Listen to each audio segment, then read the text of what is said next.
We were sitting on the park bench, late afternoon sun spilling across the lake, casting golden reflections that made everything feel calm, almost magical. I'd been quiet for most of the walk, lost in my thoughts, pretending to enjoy the ducks and the soft breeze. Then she asked, so casually it almost broke me, "Why don't you have a girlfriend?" I froze. My fingers fidgeted with the edge of my sleeve. My heart thumped in a way that made it hard to speak. How could I tell her the truth? That the reason I'd never let anyone in, that the reason I always stepped back, was her?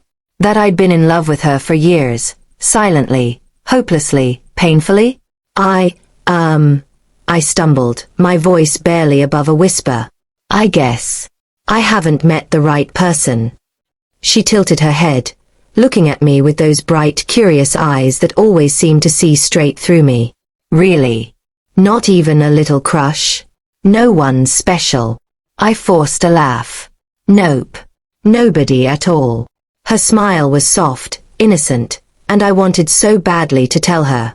To tell her that she was the reason my heart raced, the reason my chest ached when she laughed with someone else, the reason I built walls around myself I didn't think anyone could ever climb.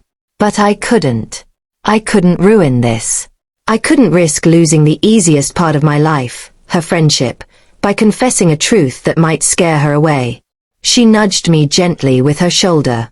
Come on. You're always so quiet.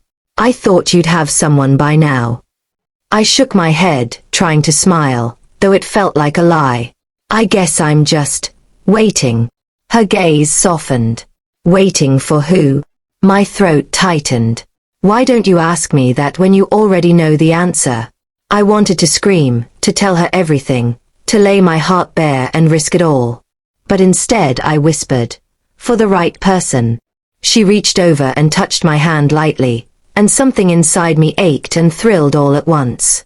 I wanted to pull her closer, to tell her that she was the right person, that she'd been the right person for years. But the words stuck in my throat, trapped by fear, by longing, by the knowledge that some truths are too dangerous to speak aloud. We sat in silence after that, the kind of silence that's heavy, almost sacred. I watched her, memorizing the way the sun kissed her hair, the way her smile lifted the corners of her lips, and I knew that every single day I'd spent hiding my feelings was worth it, because being near her, even quietly, was enough. But as she leaned back and laughed at some thought I didn't hear, a painful truth hit me. I would always love her. I would always want her. And maybe I'd never have the courage to tell her. Yet somehow in that silence, I realized something else too. Maybe loving her quietly, secretly, was its own kind of gift. A gift that let me keep her close, even if it meant keeping my heart to myself. And so I smiled at her like I always did, hiding everything behind that calm exterior, because some truths are too precious, too fragile to ever speak aloud.